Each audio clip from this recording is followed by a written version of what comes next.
Olá, gente boa.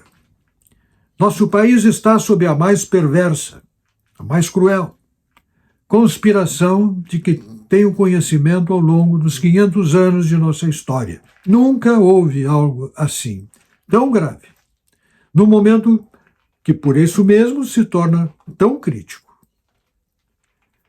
Todo dia, milhões de crianças, jovens, adultos, brasileiros dirigem-se às salas de aula e são acolhidos por bons professores. Professores que se têm como missionários de uma causa que busca fazer de cada um dos seus discípulos, de cada aluno, de cada criança, de cada adolescente, de cada jovem, o melhor de si mesmo, que cuidam, que se ocupam com o desenvolvimento das potencialidades de cada um, criando condições em sala de aula para que isso aconteça e estimulando esse desenvolvimento pessoal, possibilitando que surjam e que prosperem competências, habilidades, talentos. Ao mesmo tempo, um número muito maior, de crianças, adolescentes, de jovens, entram em salas de aula e são acolhidos por professores que os veem como instrumento de um processo revolucionário e querem suscitar neles os sentimentos, as emoções necessárias para que desenvolvam essas suas potencialidades. Vejam que coisa perversa. E então suscitam sentimentos de inveja, de revolta, de luta contra formas de opressão. E por isso são professores que dizem que disciplina na sala de aula inibe a criatividade. São contra a hierarquia, são contra a autoridade, são contra a linguagem culta, porque isto é eurocentrismo. Isso não é uma política que interesse ao país, porque isso é importar uma cultura europeia. Tudo isso, se não dizem, assim pensam, assim leram, e disso se ocupam, e por isso criam linguagens próprias, ou proliferam as práticas nesse sentido, desrespeitando o idioma, não suscitando amor à pátria, não suscitando amor a Deus, não suscitando o desenvolvimento da dimensão espiritual do ser humano, que sim temos essa dupla natureza. Não, nada disso importa. Tudo isso é contra-revolucionário. E quem faz isso em sala de aula é logo descartado, discriminado. Estamos vendo isso acontecer. Já há matérias de imprensa, há muito livro escrito, tem nome próprio, tem nome técnico, justiça social crítica, tem nome popular, tem pseudônimo, movimento woke. Mas com esse nome, ou com o nome técnico que referi, isso já conta, na minha observação, mais de 30 anos, isso começou ainda no século passado, na última década do século passado.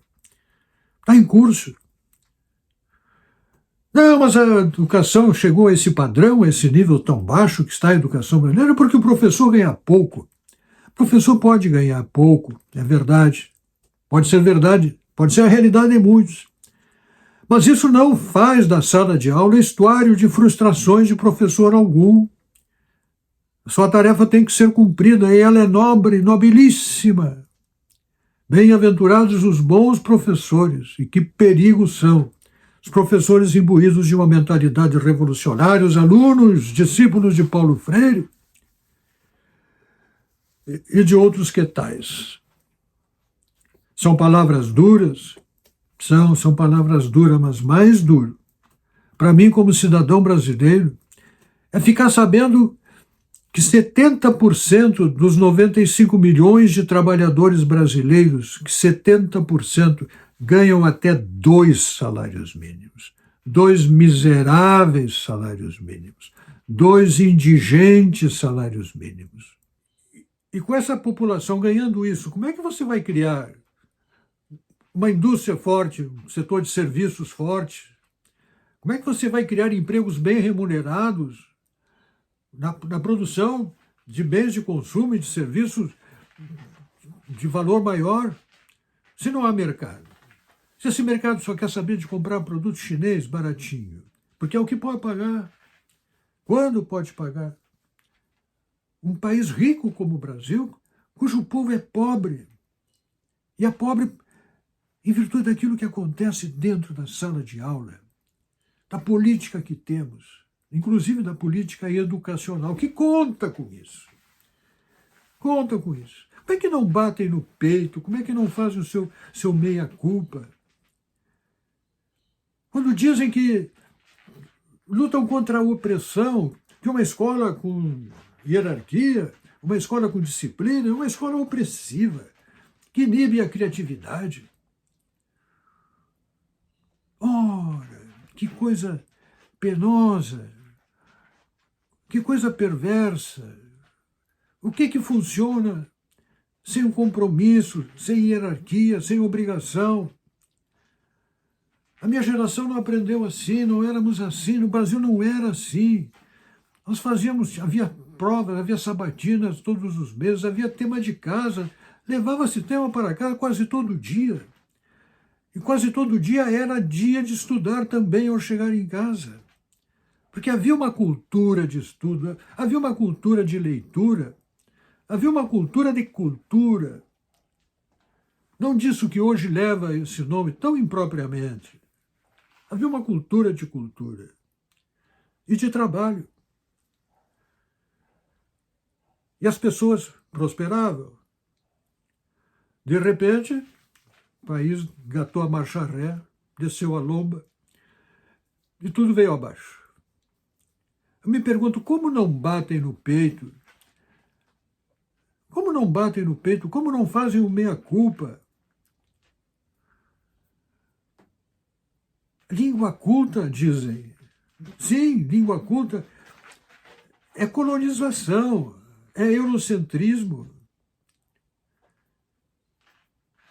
A ciência é uma ciência opressora, uma ciência importada. Isso não é uma ciência gerada pelos necessitados da terra, pelos carentes, pelos oprimidos.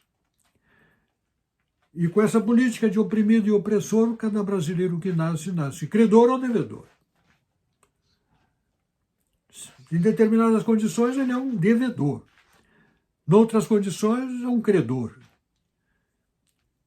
Um credor de dívidas que serão pagas, obviamente, só poderão ser pagas pelos alunos que escaparam ao massacre da sala de aula, dos militantes da ideologia, da sinistra ideologia de Paulo Freire e de seus consectários.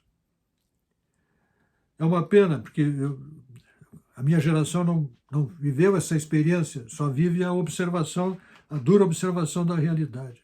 No meu tempo de estudante se estudava. Mas alguém que não domina o idioma, que não sabe matemática, que despreza a ciência, que não tem conhecimento de nada, que nunca leu um livro, vai procurar um emprego e se apresenta assim, vai ganhar quanto? E aí vai ganhar tão pouco que ao cabo dos primeiros 30 dias olha para o seu contra-cheque e diz, puxa vida, meu professor é que tinha razão, o que é que eu faço com esse dinheirinho aqui? Sob a capa da superioridade moral, está em curso algo profundamente danoso e perverso em nosso país. É uma estrutura de acesso ao poder, aos andares mais altos do poder, aos melhores salários da República e do ansioso, do cobiçado setor público.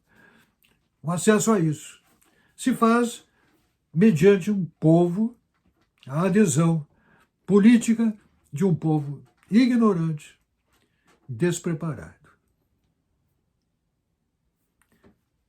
Pense nisso. Meu nome é Percival Pugina, quero o meu país de volta. Não solto a ponta da corda e peço a Deus que abençoe a nação brasileira, livrando-a de todo mal. Amém.